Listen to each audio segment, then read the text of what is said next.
मैं दोनों परिवारों से वहां पर जाकर मिलूंगा और आने वाले दिनों में कैसे इसको और मजबूत करके इसको नियंत्रित किया जा सके, राज्य सरकार से भी इस विषय पर हम लोग चर्चा करेंगे। शाहबाद से चुनाव लड़ने की बात कही जा रही है, चुनाव लड़ने की बात हो रही है, शाहबाद से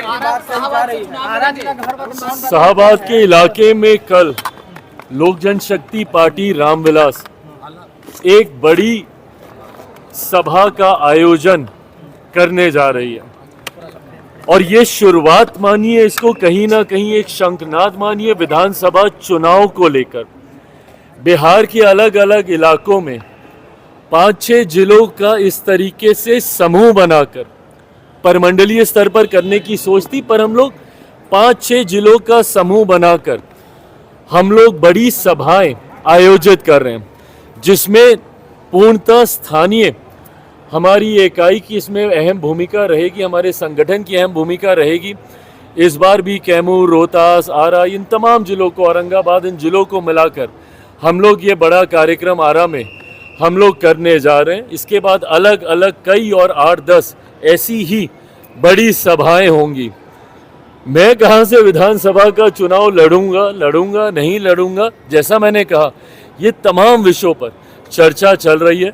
अंतिम मोहर इस पर पार्लियामेंट्री बोर्ड की तरफ से ही लगेगी, पर जो लोग मेरे विधानसभा के चुनाव लड़ने को लेकर ये भ्रम फैला रहे हैं मेरे ही गठबंधन के भीतर, मैं पुनः इस बात को दोहराता हूं कि अगर मैं विधानसभा का चुनाव लड़ूंगा, उसके पीछे की सोच अपने पार्टी के स्ट्राइक रेट को मजबूत करना होगा, गठबंधन को मजबूती देना होगा।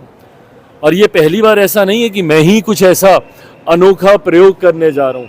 अलग अलग समय पे आपने देखा भारतीय जनता पार्टी, कई बड़े दल भी अपने राष्ट्रीय स्तर के नेताओं को विधानसभा का चुनाव लड़वाते हैं। लोकसभा में भी हम लोगों ने देखा कैबिनेट मिनिस्टर्स ने अलग अलग समय पे विधानसभा के चुनाव लड़ने का काम किया। उसके पीछे की सोच अपने कार्यकर्ताओं में उत्साह लाने की होती है, गठबंधन और अपनी पार्टी के स्ट्राइक रेट को बेहतर करने की होती है।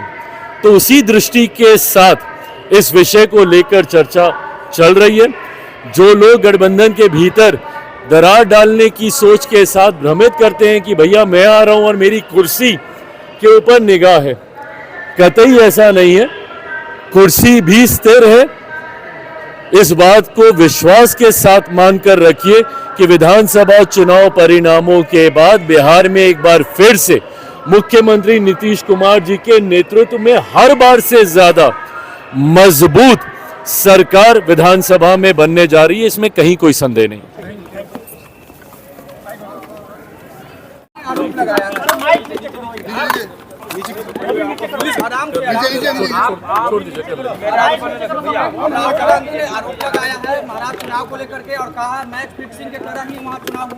ये वापस से अगला चुनाव हारने के लिए बहाना बनाया जा रहा है। इनको पता है कि अब इसके बाद ये लोग बिहार का भी विधानसभा का चुनाव हारने वाले हैं, तो उसकी भूमिका तैयार की जा रही है।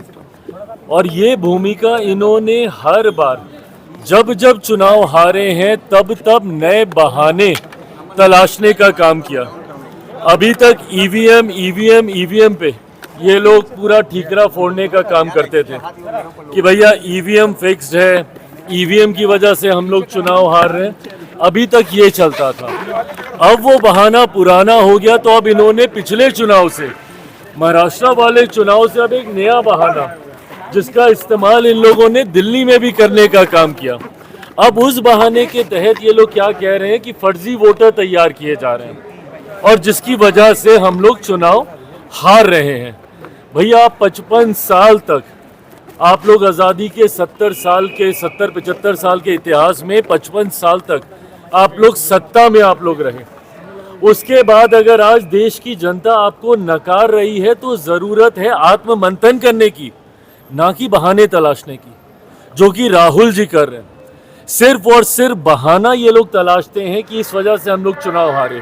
अब ये मान के चलिए कि इन्होंने बिहार विधानसभा चुनाव में भी अपनी हार स्वीकार कर ली है और आज जिस तरीके से एक अखबार में बड़ा सा अपना आर्टिकल छपवा कर इन्होंने उसके लिए एक नया बहाना तैयार कर लिया है।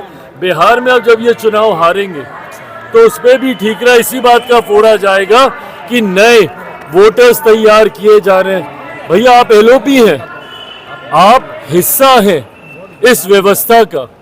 जब चुनाव आयोग को जब चुना जाता है, जब इलेक्शन कमिश्नर को जब चुना जाता है, इन तमाम प्रक्रिया में आपकी भूमिका रहती है। तमाम ऐसी कॉन्स्टिट्यूशनल बॉडीज हैं जिसमें आपकी निर्णायक भूमिका रहती है।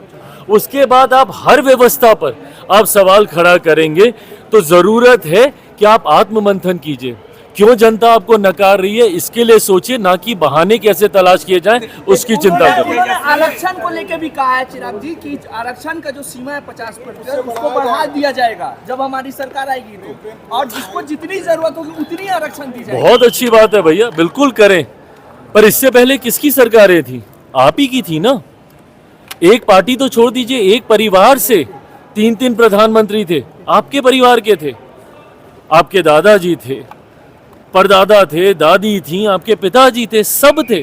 लंबे समय तक 2014 से पहले 1 दशक तक आप ही के पार्टी की नेतृत्व वाली सरकारें थीं। मुझे चिंता इस बात की होती है कि जब आप लोग विपक्ष में जाते हैं आपके स्वर बदल जाते हैं, जब आप सत्ता में आते हैं आपके स्वर बदल जाते हैं।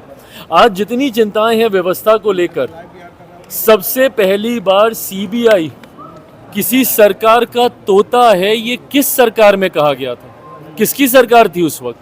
आज जब आप कॉन्स्टिट्यूशनल बॉडीज के ऊपर जब आप सवाल उठाते हैं तो ये किसकी सरकार में कहा गया था कि भैया सीबीआई सरकार का तोता है? आप ही की सरकार में, यूपीए गवर्नमेंट थी उस वक्त, उसी वक्त कहा गया था कि भाई ये सरकार का तोता है।